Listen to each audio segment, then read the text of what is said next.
guys. Ito yung bahay nila. Ate Anis Kayom. Pinatayo niya. Ano sa kanineng kuan be? So pinasimulan niya yan guys noong January. Tapos natigil yan siya guys noong nagkasakit siya, na-confine siya last month, February.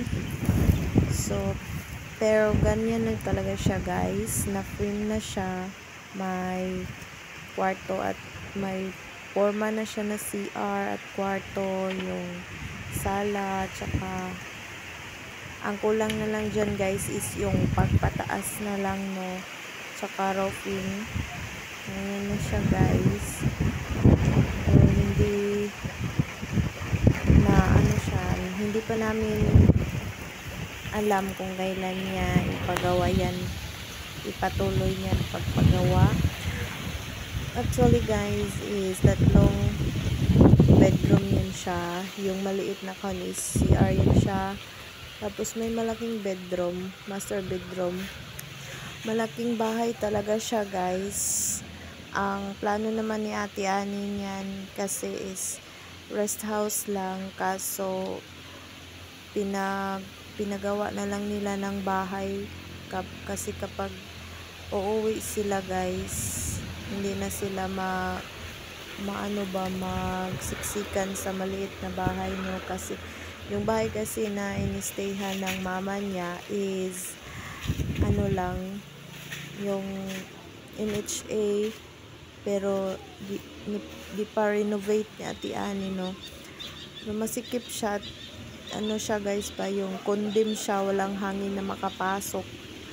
So kaya napag-isipan nila na magtayo ng bahay dyan sa farm. Kaya yan siya ngayon guys. I-update ko na lang kayo guys pag matapos na no. So ayan pala yung bodega nila guys. At saka ipapakita ko sa inyo yung car nila na nabili ni Ate Ani, nandyan sa loob. Kaya na lang guys. So patuloy tayo dito guys no. Yan, nalinisan na siya guys. Nalinis na yung yung mga kahon, yung kwarto no. Wala na siyang mga damo. Ayan, nilinis na ng papa ni Ate Ani no. So super maaliwalas talaga dito guys. Masimoy talaga yung hangin na malalanghap niya. Kasi bawal kasi siya sa yung na hangin, yung poison na hangin, bali yung mainit, hindi yung fresh air talaga no. So iba talaga kapag nasa bukid ka, fresh air. Tulad nito guys, green. Ayan, maganda siya. So update ko na lang kayo kapag matapos na yan guys.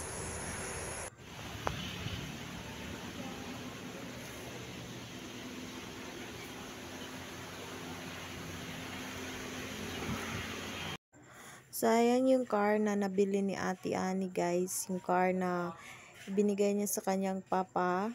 Ayan guys. Ano yan siya? Dump truck. Yung magkakarga ng mga buti-bakal nila guys. No? Yung para ma-deliver doon sa town. So, ayan yung main gate nila guys. Ayan siya guys. Sinarado na lang ulit kasi maraming dyan laman. Ayan, nakikita nyo ba yung nakikita ko na bintana doon sa taas? Thank you for watching.